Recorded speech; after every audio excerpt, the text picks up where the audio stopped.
Erev Tov, Beshem Hashem, Naaseh, Venatzliar, Bezrat Hashem. On est ce soir, le dimanche 23 du mois d'avril et le Gimel du mois de Iyar. Al-Haïm Tovim ou Shalom. Nous avons un shiur sur un sujet qu'on vient de choisir dans ma table. En réalité, je viens de le prendre maintenant.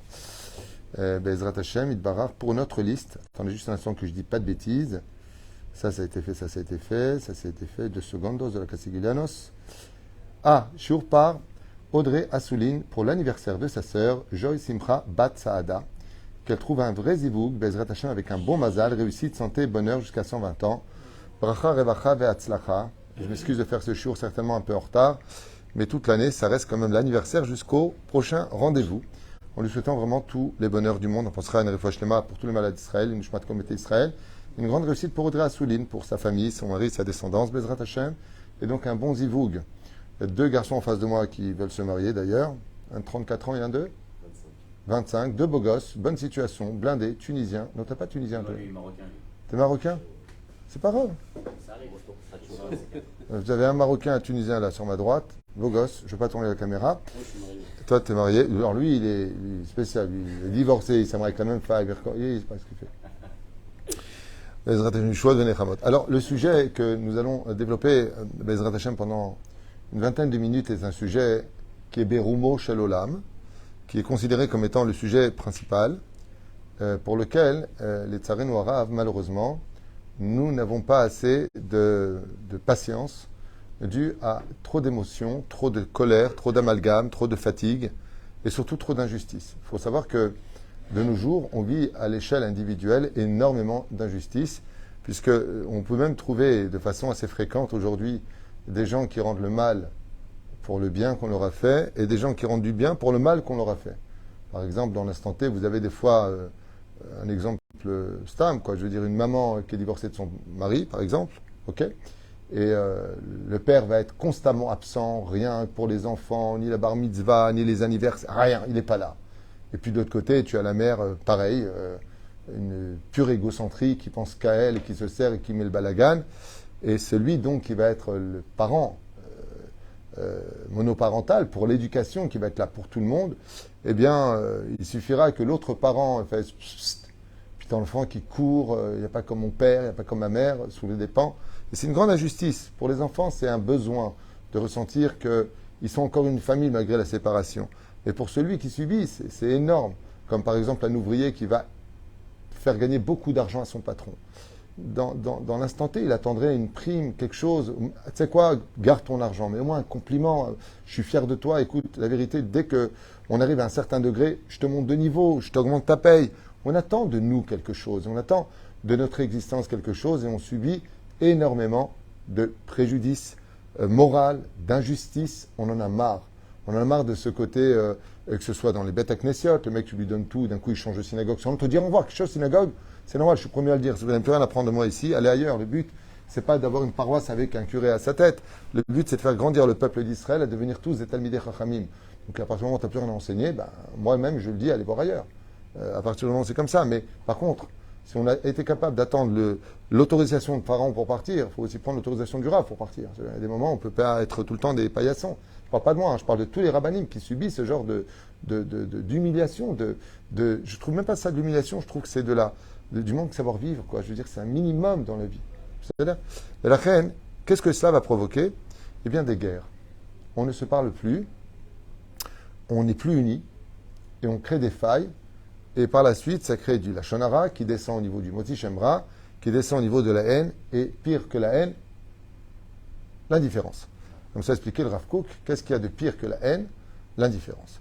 Et malheureusement, à cause de ce genre de situation, on est tous perdants. Le Créateur du monde est perdant parce que son peuple est divisé, pas en deux, en milliers, en groupes. On est perdant parce que soi-même, on se fait des ulcères parce qu'on vit mal cette injustice. On est perdant parce qu'au lieu de passer des moments à s'aimer qui finiront peut-être un jour par arriver, on a raté des années où on était fâchés. L'autre est perdant parce qu'il est enfoncé dans son orgueil et dans son ego au point de ne même pas voir la réalité qui fait du mal à l'autre. Et donc, résultat des courses, on peut le constater dans tous les réseaux sociaux et dans toutes les... ce que vous voulez pas, les réseaux sociaux, dans tous les rangs sociaux. C'est-à-dire que ce soit dans le mariage, dans l'éducation, dans les relations entre un frère et une sœur, dans l'éducation, de tous les domaines, patron, ouvrier. Ce manque d'empathie va mener à une espèce de situation nauséabonde dans les relations qui vont finir par se ternir, s'effacer, alors qu'il est tellement simple de vivre dans la réalité, d'avoir les pieds sur terre. Et bien quand tu as tort, tu dis pardon. C'est pas compliqué. Je sais pas, je vous donne un exemple. Là, on parle entre hommes, ok? Et je sais pas, votre femme, elle vous dit, enfin vous deux pour l'instant non, mais votre femme vous dit, tu m'as fait du mal. On va pas parler maintenant de qui a tort ou raison, qui se plaint tout le temps, qui n'est jamais content de rien. Ta femme te dit, pas la voisine, pas une étrangère, ta femme, tu m'as fait mal. Ok? Ça te fait rien? Non, azov les mots, excuse-moi. Ça te fait rien que ta femme, même si elle a tort, de te le dire. Tu sais quoi, elle se plaint tout le temps, elle n'est jamais contente de rien. Ok? Avant d'arriver à cela, ça te fait rien d'entendre que l'autre te dit tu lui as fait mal? Je ne sais pas si vous comprenez ce que je veux dire. Par exemple, tu passes ton chemin, tu écrases le pied d'une personne, sans faire exprès. Tu entends, aïe, non, c'est rien, qu'est-ce que tu lui dis? Excusez-moi. Pourquoi? Parce que tu trouves injuste de lui avoir fait du mal. À plus forte raison, ton épouse. Et c'est pareil pour le mari. Quand le mari dit à sa femme, tu me parles mal, comment tu peux continuer à parler mal? Ouais, je suis énervé, il ne fallait pas me chauffer. Comment tu peux parler comme ça? Mais mec, comment tu peux parler comme ça? Comment on peut arriver à un tel degré d'animal dans la tête? L'autre, il a mal. Ça te fait pas mal que l'autre, il est mal? Ça ne te dérange pas que l'autre soit mal? Et le lendemain, tu lui dis je t'aime. Tu sais très bien que je t'aime. Quel imbécile. Ne le dis pas, approuve-le. Et quand tu le prouves, dis-le. C'est ce que je veux dire. La reine, en bracha, en marzik bracha, la Gemara nous dit en marzik bracha. Il n'y a pas quelque chose qui tient plus la bénédiction que le shalom. Le shalom, c'est ce qui tient le plus la bénédiction dans le monde. Et on doit tout faire pour avoir le shalom. Mais pour être un homme de shalom, il faut avoir une particularité. Qui est capable de faire le shalom? Vous le dites tous les jours. On n'a pas le temps. Chachamim marbim shalom baolam. Qui est celui qui multiplie le shalom? Chachamim marbim shalom baolam. Ils multiplient le shalom parce qu'ils ont la sagesse des mots. Ils savent venir vers la personne, rapprocher le cœur d'un autre cœur, parler à l'un pour parler à l'autre, comme le faisait Aaron. Oev shalom verodev shalom. Oev et abriot korban Torah. Et là, dans le processus du shalom, pour arriver au shalom, il faut avoir une particularité. Et je vous donne le matkon, on va dire en 3 dimensions, quoi qu'on pourrait durer des heures sur cette recette du shalom. La première recette, c'est ce qu'on dit à propos de Aaron. Pourquoi il avait la force de faire le shalom et de poursuivre le shalom? Alors j'explique. Qu'est-ce que ça veut dire? Oev shalom, verodev shalom. Oev shalom, ça veut dire que il faisait très vite la paix. Verodev shalom, il poursuivait la paix. C'est-à-dire que c'est lui qui a raison, mais malgré tout, pour le shalom, il allait lui donner l'exemple à l'autre de demander pardon. C'est un truc de fou. Je ne sais pas si vous comprenez. Non seulement je veux la paix, mais si je dois dire des choses que je n'ai pas à dire, je n'ai pas à m'excuser pour qu'il y ait la paix, je vais le dire. Mais pour cela, il y a une suite à la Mishnah. Oev shalom, verodev shalom. Oem la paix, poursuit la paix. Non. Oui. Oev shalom, verodev shalom. Oev et abriot. Et il aime les créatures. Pour être capable de faire la paix, il faut aimer. Pour être capable de faire la paix, il faut aimer. Si tu n'aimes pas, tu ne peux pas faire la paix. C'est tout de suite, mais j'en ai rien à faire, mais qui crève, mais qui meurt. Lama, parce que tu n'as pas d'amour pour lui. Je ne parle pas du Tunisien qui, sur un coup de nerf, il va dire ça et qu'il ne pense pas 2 heures plus tard parce qu'il était sous l'effet de la colère. Mais pour être un homme de paix, il faut être capable d'avoir de l'amour pour l'autre.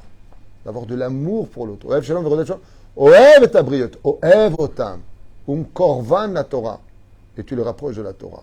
Ça veut dire qu'une fois que tu as fait le shalom avec eux et que tu leur as montré que tu avais de l'amour, alors tu peux seulement à ce moment-là les rapprocher vers Hachem. Et cette Mishnah-là, elle est d'une profondeur hors du commun pour la tchouva. Pour faire tchouva à une personne, on t'apprend de ne pas la juger et de ne pas la descendre. Au contraire, il faut la remonter avec la paix, avec le shalom, le chiyuch, à kol. Une fois que c'est fait, tu lui montres que tu es vraiment quelqu'un qui est là pour le shalom et pas pour la guerre. Une fois que c'est fait, tu lui montres ton empathie pour lui, que vraiment tu l'aimes. À ce moment-là, tu peux le rapprocher près de la Torah. Oev shalom, rodev shalom, oev et abriot, korban la Torah. C'est le processus. C'est la première des règles. Pour faire le shalom, il faut être capable d'avoir de l'amour pour l'autre. La deuxième recette, qui est impératif, c'est l'humilité. L'humilité.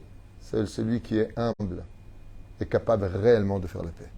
Celui qui n'a pas d'ego, celui qui n'est pas dans le déni, celui qui peut mettre échelon, anava, pnimit.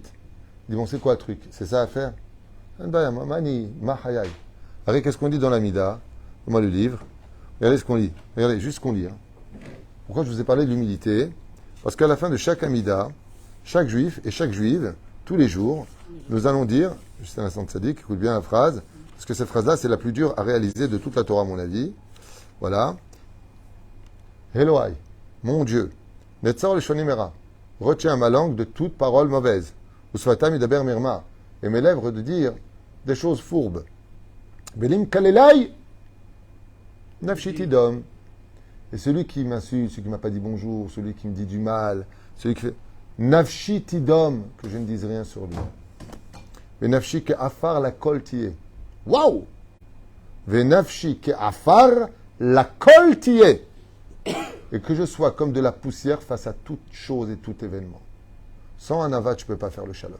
Tu restes sur tes principes, tu restes sur ton orgueil, tu restes assis sur ta position et tu finis étouffé par ton orgueil. Tu finis seul, tu finis isolé. Lama, parce que tu n'as pas compris une chose. La première des règles, on a vu quoi? Il faut être capable d'aimer. Deuxième règle, humilité. Et troisième règle, c'est la plus dure aussi de toutes parce qu'elle est constante. L'une des choses qui nous aveugle le plus, c'est l'identité de celui que l'on voit et avec qui on parle. On ne voit pas Hachem. On va expliquer le Yanouka, ainsi que pas que lui, avant lui, beaucoup de livres le disent. Lui-même se réfère à des livres. C'est que tu fais un chidour, ok? Et puis, toi, tu commences à t'accrocher, ça ne le fait pas. Qui est derrière ça? Je n'ai pas dit devant ça. Devant ça, c'est la fille qui ne veut pas. Ou le garçon qui ne veut pas. Ou le contrat qui ne veut pas. Le mec qui n'a pas de parole. Tout ce que tu veux. Mais derrière ça, il y a qui? C'est Akadosh Baruch Hu. C'est la fête de Purim d'ailleurs. Dieu se cache derrière les masques de tous les événements de la vie. Et la reine, si tu veux vraiment rentrer en guerre dans l'absolu, ne sois pas comme le Kélev. Dora Machar qui dort peine à Kélev. Pourquoi à la fin des temps, il y aura beaucoup de problèmes pour le shalom? Parce qu'on réagira comme des chiens. Prends un bâton avec un chien et lève-le sur le chien pour le frapper. Pour faire semblant de le frapper, Ken. Le chien regarde quoi? Le bâton ou toi? Bâton. Il regarde le bâton. Pourquoi? Il n'est pas assez intelligent pour comprendre qu'il y a quelqu'un qui tient ce bâton. Et comme dans ce monde, tout est réparation. À la limite, quelqu'un qui serait très intelligent et qui a fait du mal à l'autre, pourquoi tu te m'en veux à moi? Va parler avec celui qui m'a utilisé pour te faire du mal. On n'a pas le droit de dire ça, bien sûr. Aval, si tu as de la sagesse, bechol de la chichadaïou. C'est-à-dire que si je m'en tiens au fait de rester fâché avec l'autre, parce que je ne vois que lui, alors que les choses peuvent très souvent très vite s'arranger. Une fois de plus, je ne parle pas du sociopathe, du pervers narcissique ou d'une personne qui a une pathologie. Alors justement, la question c'est, comme avait dit une fois un grand sage à une personne qui lui voulait beaucoup, beaucoup de mal, et il lui a dit, toi je t'aime beaucoup, mais je déteste ton Yetzerara. Mais grâce à toi, je répare toutes mes fautes.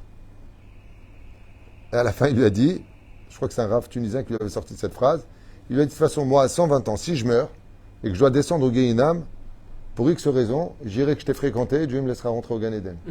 Il est en train de lui dire, tu es le bâton. Mais je sais que derrière, c'est Akadosh Baruch Hu.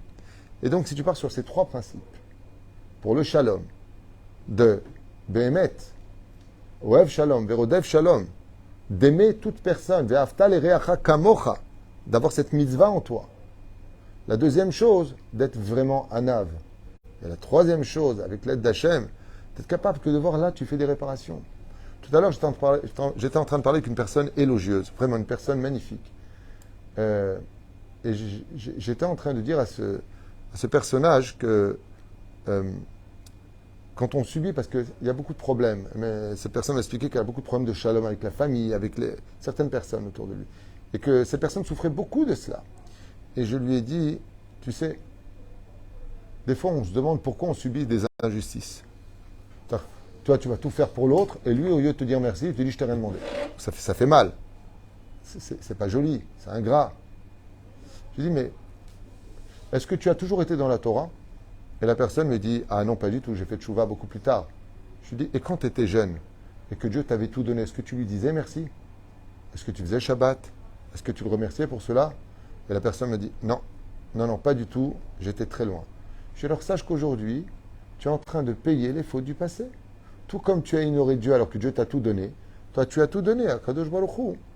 Il te fait ressentir ce que lui a ressenti pendant toutes ces années où tu étais loin de lui. Ça s'appelle réparer ses fautes. Alors il m'a dit, vu comme ça, c'est Besséder. Pérouche Adavar que Béhémet, on doit tout faire dans ce monde pour l'Ashlim et Shalom. Et je rajouterai un quatrième point qui n'est pas des moindres. Des fois, Béhémet, il y a des gens qui ne méritent pas, avec qui on fait le Shalom. Je ne parle pas des gens toxiques, encore une fois, Rabota, ne me donnez pas des exemples en me disant, enfin, vous ne connaissez pas. Si.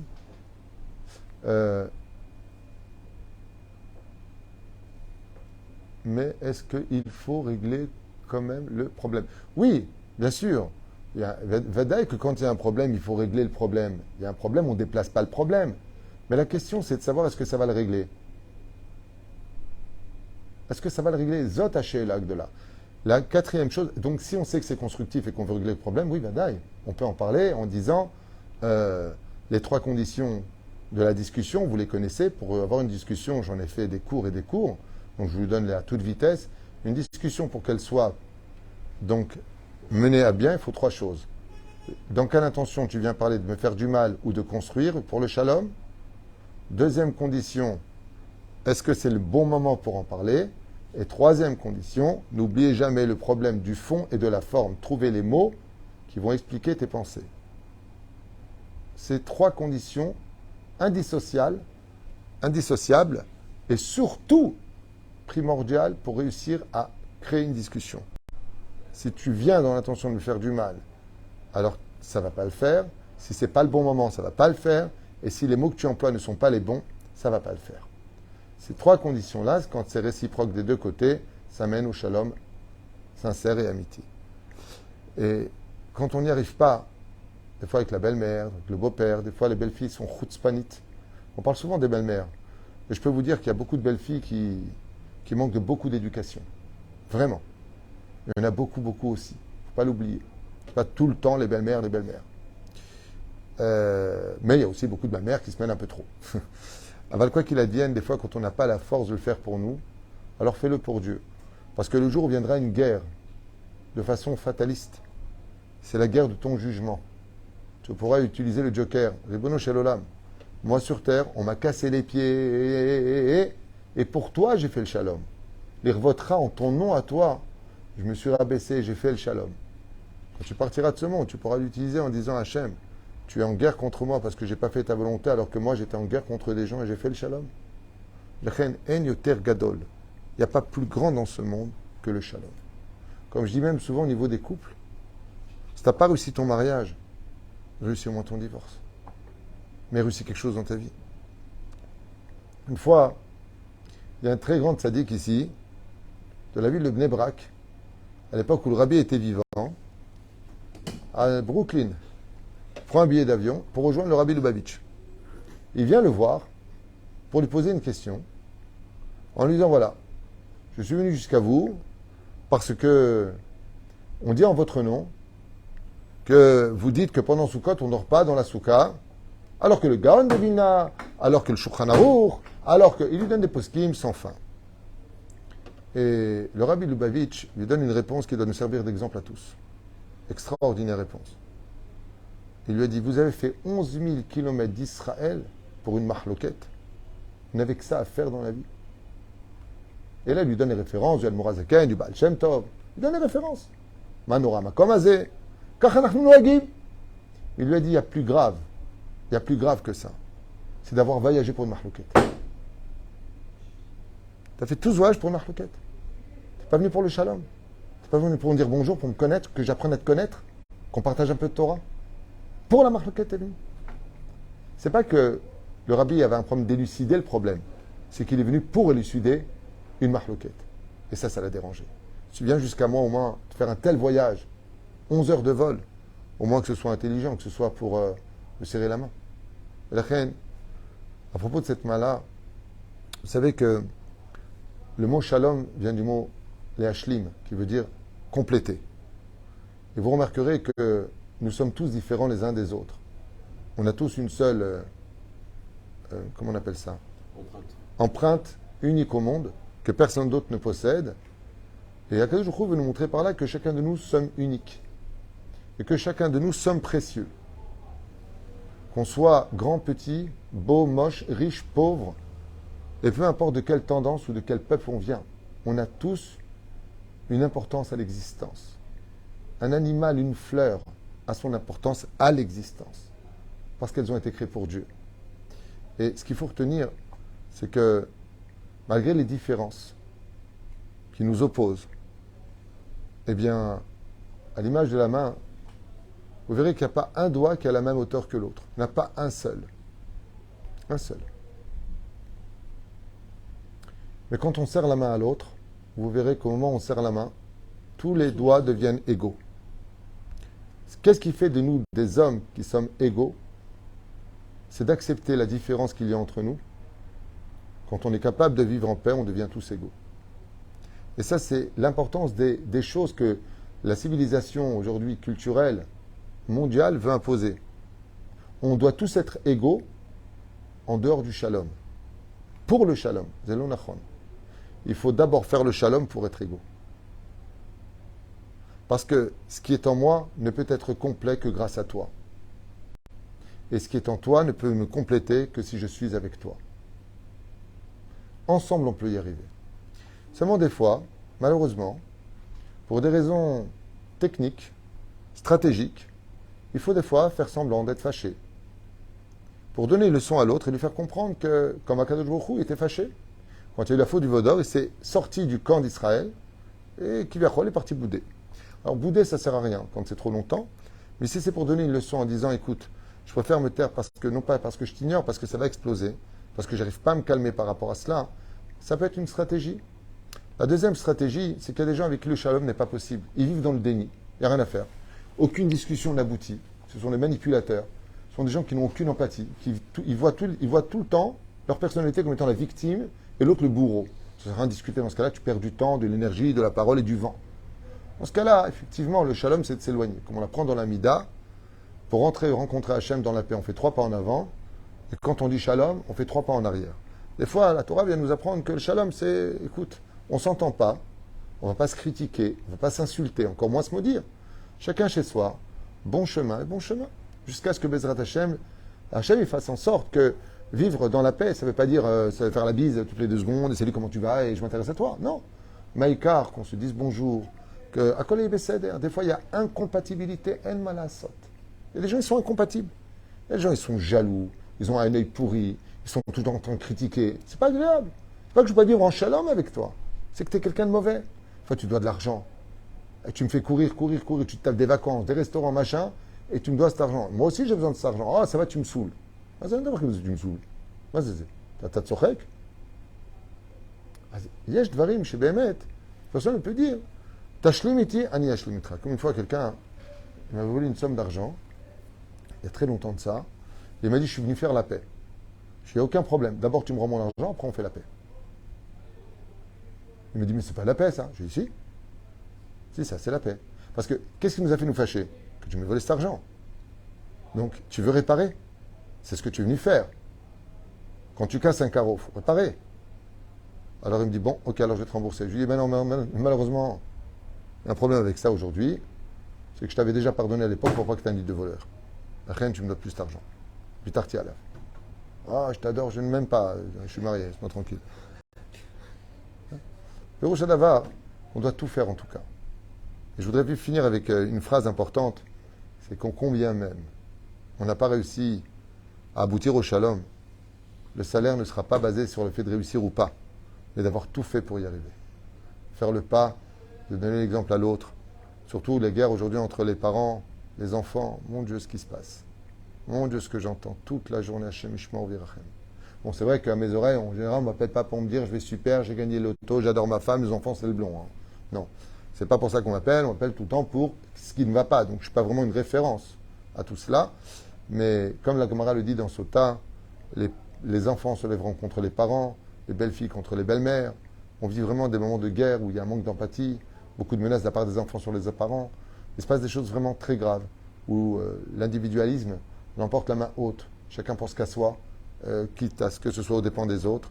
Malgré tout, il faut savoir que dans cette génération, au niveau de l'éducation, vraiment, il est impératif de donner beaucoup d'amour sans rien entendre. Et moi, c'est ce que je voulais juste vous dire, c'est que la paix ne peut se faire que quand l'autre aussi tend la main pour le shalom. Ah oui, c'est évident. Mais dans cette génération, il faut être capable de tendre la main en imaginant que l'autre te l'ait tendue. En d'autres termes, d'être capable de rester transparent et d'évoluer. Pour cela, je vous donne un dernier patente. Patente, ça veut dire un conseil, si vous préférez, un joker. Si tu mets Dieu devant toi dans ta vie, et que ton but à toi, le but de ta vie, c'est de servir Hachem, alors trace. Trace. T'arrêtes pas à la bêtise humaine parce que tu vas mourir étouffé très vite. Tu vas t'épuiser au bout d'1 kilomètre. Les gens deviennent fous. Les arguments que j'entends, des fois, tu dis, mais tu vas bien dans la tête? Le mec, il te fait du mal et il dit qu'il a raison. T'as pas de logique dans la tête. Par exemple, le mec, il dit à sa femme, tu m'attends. À 9h, je viens de prendre, ne sois pas en retard. Il arrive à 9h30, 10h moins le quart. Il appelle sa femme, il fait un scandale. Pourquoi tu ne m'attends pas? Je t'avais dit d'attendre, maintenant on va rater le rendez-vous. Mais tu arrives 3/4 d'heure en retard. Qui est le fautif, toi ou elle? Je t'avais dit de m'attendre, et là d'un coup, ouais, il faut me comprendre, j'étais avec le client, il a tardé, il faut que j'en mette de l'argent, et après qu'on va payer les factures. Et ça te donne raison, ça? Non, tu prends le téléphone, chérie, je te demande pardon de t'avoir fait galérer, j'ai pas pu t'appeler, c'est de ma faute. C'est de ta faute? Non, on s'en prend à l'autre. Et c'est à l'autre de s'excuser, d'avoir eu raison, d'être rentré après 3/4 d'heure en train de pas autant en train de t'attendre. Mais des trucs comme ça, c'est des scènes bidons, ce que je vous dis. Il y a pire que ça encore. Et dans le sens contraire aussi. Comment dans la tête des gens, c'est un problème psychiatrique, là. C'est pas possible. T'as tort à 1 milliard de pourcents et tu gueules sur l'autre. T'as des cédères dans la tête. Ton père, il vient te chercher au bout du monde. Parce qu'il s'inquiète pour toi. Tu rentres trop tard. Il vient te chercher au bout du monde.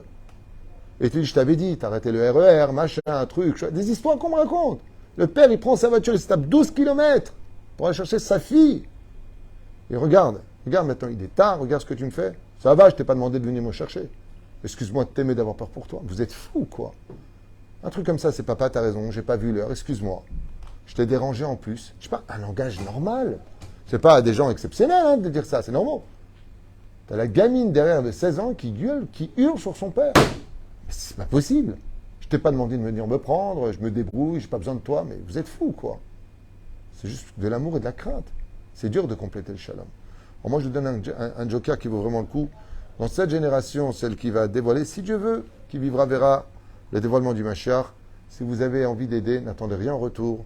Si vous avez envie d'aimer, soyez capable d'aimer pour deux.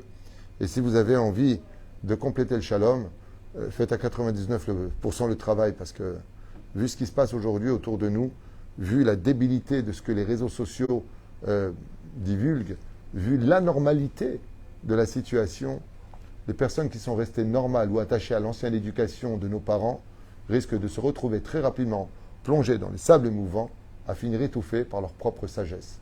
Parce que dans ce monde de singes, c'est très difficile de rester un sage. Sauf si le but, c'est de servir Hachem, et là je trace. Elle dit bonjour, tu viens pas, je ne descends pas à ce niveau-là. Moi je te dis bonjour, je t'invite, tu veux venir, tu viens, tu peux pas venir, je n'insiste pas, tu veux manger, tu manges, tu veux pas manger, n'insiste pas. Et même ça va finir. Tu te rends compte, je t'ai dit je veux pas manger, même pas t'insister. Les gens sont fous.